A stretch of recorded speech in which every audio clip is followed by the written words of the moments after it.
సిటీలో రోజురోజుకు private hostels ఆగడాలు పెరుగుతున్నాయి. ముఖ్యంగా కేపీహెచ్పీ కాలనీలో పుట్టగొడుగుల్లా ప్రైవేట్ హాస్టల్స్ వెలుస్తున్నాయి. అధిక సంఖ్యలో హాస్టల్స్ ఉండడంతో ఇబ్బంది పడుతున్నారు కాలనీ వాసులు.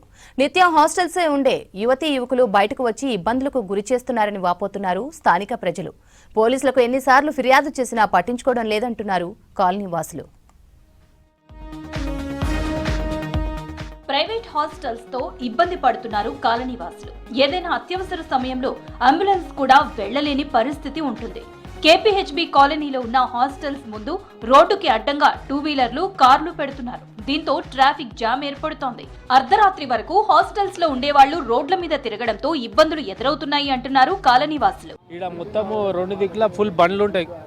మొత్తం ఇప్పుడు ఇంతకుముందు జేఎంట్ కుకట్పల్లి ఉండే, కుకట్పల్లికి వెళ్ళి జేఎంట్ 2 కలిపిర్రు. ఇప్పుడేమో మళ్ళీ మియాపూర్, చందనగర్ ఇవన్నీ ఇక్కడనే కలుపుతా అంటే ఫుల్ ట్రాఫిక్ అయిపోతుంది. ఇది రూల్స్ కి విరుద్ధంగా ఎక్కువ ఫ్లోర్లు నిర్మించి హాస్టల్స్ ని నిర్వహిస్తున్నారని తెలిపారు స్థానికులు. పోలీసులకు ఎన్నిసార్లు ఫిర్యాదు చేసినా పట్టించుకోవడం లేదన్నారు. హాస్టల్స్ యాజమాన్యాల నుంచి పోలీసులు డబ్బులు వసూలు చేస్తున్నారనే ఆరోపణలు కూడా వస్తున్నాయి. ఈ 100 హాస్టల్స్ లో కొన్ని వేల మంది అమ్మాయిలు, అబ్బాయిలు ఉంటున్నారు. లా అండ్ ఆర్డర్ ప్రాబ్లం వచ్చేసింది. చుట్టుపక్కల ఉన్న రెసిడెన్స్ వాళ్ళకి ప్రాబ్లం. రెసిడెన్స్ వాళ్ళకి ఇళ్లలో వ్యక్తులకి ఏమైనా బాగోకపోతే అంబులెన్స్కి వెళ్తామంటే అంబులెన్స్ వచ్చే పరిస్థితి లేదు.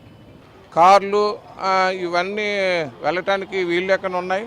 రోడ్డుకి ఇరువైపులా బైకులు పార్కింగ్ పెట్టేస్తున్నారు. అందరికీ ఇబ్బందే ఇటువంటి హాస్టల్స్ వలన. లేడీస్, బాయ్స్ హాస్టల్స్ అన్నీ ఒకే దగ్గర ఉండటంతో అర్ధరాత్రి వరకు కాలనీలో తిరుగుతున్నారని తెలిపారు స్థానిక ప్రజలు. మద్యం, డ్రగ్స్ సేవించి అల్లర్లకు పాల్పడుతున్నారని, ప్రశ్నించిన వారిపై తిరగబడుతున్నారని తెలిపారు ప్రజలు. హాస్టల్స్ యజమానులు అల్లరి చేసే వారిపై పోలీసులు నిఘా ఉంచాలని కోరుతున్నారు స్థానిక ప్రజలు.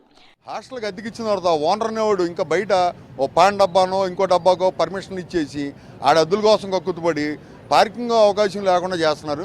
అంతేకాకుండా ఒక ఫ్లోర్ కనీసం 4 గదులు వస్తే 4 గదుల్లో 4 పిల్లలను చొప్పున వేసుకున్న 16 బళ్ళు. ఆ 16 బళ్ళు డైమెన్షన్ ఎంత ఉంది, ఎక్కడ పార్క్ చేస్తారు ఏంటన్నది విచక్షణ లేదు. ముఖ్యంగా ఓనర్లు అనేవాళ్ళు మేము ఉంటున్నాం, మాకు ఇబ్బంది కలుగుతుంది అంటున్నారు. కానీ ఓనర్లే కదా హాస్టల్ బిల్డింగ్లు కట్టి అద్దెకిచ్చేది. కాబట్టి ఓనర్లు అనేది ముందు అది ఆపుకుంటే ఫ్యామిలీలు ఉండి ఒక ప్రశాంతమైన వాతావరణంలో హౌసింగ్ బోర్డు ఉంటుంది. సిటీలో ప్రైవేట్ హాస్టల్స్ అధికమవ్వడంతో ఇబ్బందులు పడుతున్నామని తెలిపారు స్థానిక ప్రజలు. రోడ్ల మీద అర్ధరాత్రులు హాస్టలర్స్ బర్త్డే పార్టీలు చేస్తున్నారని అంటున్నారు కాలనీ వాసులు.